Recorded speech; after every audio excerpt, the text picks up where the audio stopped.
हरियाणा का जिला कुरुक्षेत्र, जिसे दुनिया भर में महाभारत की भूमि के नाम से जाना जाता है, यही वो धरती है जहां गीता का उपदेश दिया गया था। लेकिन इसी पावन भूमि पर एक दिन ऐसा हादसा हुआ जिसने पूरे गांव ही नहीं, पूरे देश का दिल दहला दिया। गांव में गर्मियों की दोपहर थी। बच्चे खेल कूद में मग्न थे। 6 साल का अनुज अपने दोस्तों के साथ खेतों में इधर उधर दौड़ रहा था। उसके चेहरे पर मासूमियत और शरारत साफ झलक रही थी। पास ही खेत में एक खुला बोरवेल पड़ा था। किसानों ने पानी निकालने के लिए इसे खोदा था, लेकिन इसमें मोटर या ढक्कन अभी तक नहीं लगा था। बच्चे खेल में इतने मस्त थे कि उन्हें इसका ध्यान ही नहीं रहा। अनुज उछलते कूदते हुए अचानक बोरवेल के मुंह के पास आ गया।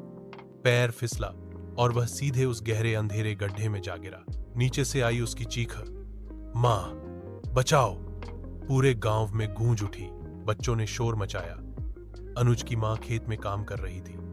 जब उसे खबर मिली तो वह बदहवास होकर बोरवेल की ओर भागी। उसके मुंह से सिर्फ एक ही शब्द निकल रहा था, मेरा बच्चा, मेरा बच्चा। गांव वाले दौड़कर इकट्ठा हो गए। किसी ने पुलिस को फोन किया तो किसी ने प्रशासन को सूचना दी। धीरे धीरे भीड़ बढ़ती गई। हर किसी के दिल में चिंता घर कर गई। बोरवेल गहरा था और अनुज की रोने की आवाज अब भी भीतर से आ रही थी। हर किसी की आंखें नम थीं, लेकिन साथ ही उम्मीद भी थी कि बच्चा सुरक्षित बाहर आ जाए। रेस्क्यू ऑपरेशन और उम्मीद की जीत। कुछ ही देर में रेस्क्यू टीम, पुलिस और एनडीआरएफ के जवान पहुंच गए। साथ ही मीडिया चैनल भी कैमरे लेकर वहां पहुंच गए। अब यह घटना पूरे देश में चर्चा का विषय बन चुकी थी। रेस्क्यू शुरू हुआ। सबसे पहले बच्चे को ऑक्सीजन पहुंचाने का प्रयास किया गया। एक लंबी पाइप डाली गई ताकि उसे सांस लेने में तकलीफ न हो।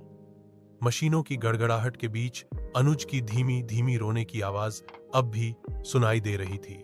गांव की औरतें मंदिर में जाकर पूजा पाठ करने लगीं। बच्चों ने हाथ जोड़कर भगवान से प्रार्थना की, हे भगवान, भाई को सही सलामत निकाल दो। रेस्क्यू टीम ने तय किया कि बच्चे तक पहुंचने के लिए बोरवेल के पास से ही एक समानांतर गड्ढा खोदा जाए। बड़ी बड़ी मशीनें लाई गईं। जवान दिन रात बिना थके काम करने लगे। पूरा गांव एक हो गया था। कोई पानी पिला रहा था, कोई खाना बांट रहा था, कोई सिर्फ चुपचाप खड़ा होकर दुआ कर रहा था। घंटों की मेहनत के बाद आखिरकार वह पल आया जिसका सबको इंतजार था। जवानों ने बच्चे तक पहुंच बना ली। जब उन्हें अनुज की झलक दिखाई दी तो सबकी सांसें थम गईं। धीरे धीरे बड़ी सावधानी से उसे बाहर निकाला गया। जैसे ही अनुज को बाहर लाया गया, पूरा गांव खुशी से झूम उठा। जय हो के नारे लगने लगे। मां ने अपने बेटे को सीने से लगा लिया और आंसू रोक न पाई। टीवी चैनलों पर यह खबर लगातार चल रही थी, कुरुक्षेत्र में मासूम सुरक्षित बाहर निकला। इस घटना से सीख हमें कभी भी खेतों या घरों के पास खुले बोरवेल या गड्ढे ऐसे ही नहीं छोड़ने चाहिए। बच्चों को अकेले खेलने नहीं भेजना चाहिए। खासकर खेतों और खतरनाक जगहों पर इंसानियत सबसे बड़ी ताकत है। जब मुश्किल आती है तो सब मिलकर उसका सामना का